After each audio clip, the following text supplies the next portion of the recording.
আসসালামু আলাইকুম বন্ধুরা, কেমন আছেন? চলে আসলাম আপনাদের সামনে আবার। আজকে বাড়িতে যাব। যে রাস্তা দিয়ে অনেক আগে গিয়েছি সেই রাস্তা দিয়ে যাব অনেক দিন পরে। আগে আমরা গ্রামের বাড়ি যেতাম ঢাকা থেকে গাবতলী হয়ে। এখন পদ্মা সেতু হওয়ার পরে আর যাওয়া হয় না। এই জন্য আজকে চলে যাব গাবতলী হয়ে। এখন আমরা গাবতলী টার্মিনালে আছি, আর এটা গাবতলী বাস স্ট্যান্ড। অনেক দিন পর এখানে আসা হলো। অনেক কিছু চেঞ্জ হয়ে গেছে গাবতলীর। পদ্মা সেতু যখন চালু হয়েছে তারপরে আর এখানে আসা হয় নাই। অনেক দিন পরে আবার চলে আসলাম। এখান থেকে এই বাসেই উঠব, এই বাসে করে চলে যাব। এখন আমরা চলে আসলাম ফেরিঘাটে।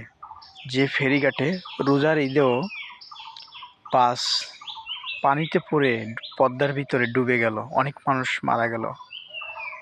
সেই ফেরিঘাটে চলে আসলাম আমরা।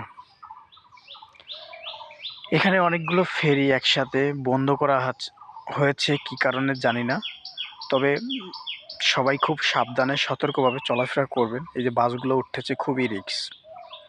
ফেরির ভিতরে একটা ফেরিতে অনেকগুলো বাস কিন্তু পারাপার করে এপার থেকে ওপার। তা আমার আমি যে গাড়িতে আছি এই গাড়িটাও চলে আসছে ফেরির ভিতরে। তারপরে অনেক গাড়ি পিছন দিয়ে আসতেছে।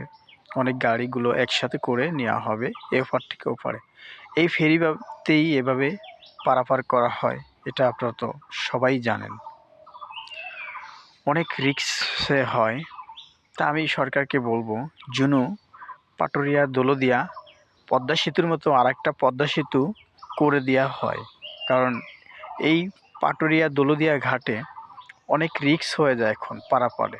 লঞ্চ ডুবে যায়, ফেরি ডুবে যায়, বাস পড়ে যায়। ব্রিজ হলে আর এই সমস্যাগুলো হবে না। এই জন্য সরকারকে আমি বলবো, আপনি একটা ব্রিজের ব্যবস্থা করে দেন। পদ্মা সেতু 2 নাম্বার একটা পদ্মা সেতু করে দেন। তা উপরে এসে ভালোই লাগছে। ফেরির উপরে খুব সুন্দর বসার জায়গা আছে, খোলামেলা, চারিদিকের বাতাস ঠান্ডা, খুবই আবহাওয়াটা ভালো, খুবই ভালো লাগছে। এই জন্য চলে আসলাম। আর এই যে ঘরটা দেখতেছেন, এই ঘরের ভিতর যে ড্রাইভার সাহেব ফেরিটাকে মেনটেন করে, চালায়, এই ঘরে বসেই সে চালায়। খুব সুন্দর লাগে। এটা একদম উপরে, কি সুন্দর পানির পরিবেশ। আমি ফেরির উপর থেকে ভিডিওটা করেছি, নিচ থেকেও করেছি। খুব সুন্দর লাগে, পানির কালারটা খুবই সুন্দর লাগতেছে আমার কাছে। Wow, beautiful.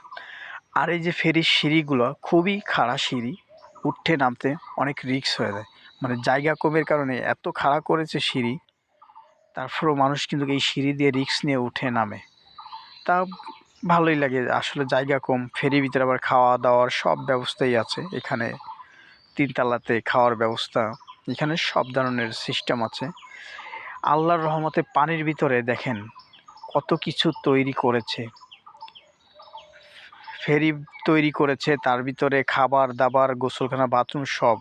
আবার একটা ফেরিতে অনেকগুলো বাস পার করা হয় এপার থেকে ওপারে। তা আমরা এই যে বাসগুলো, অনেকগুলো গাড়ি উঠেছে একটা ফেরিতে।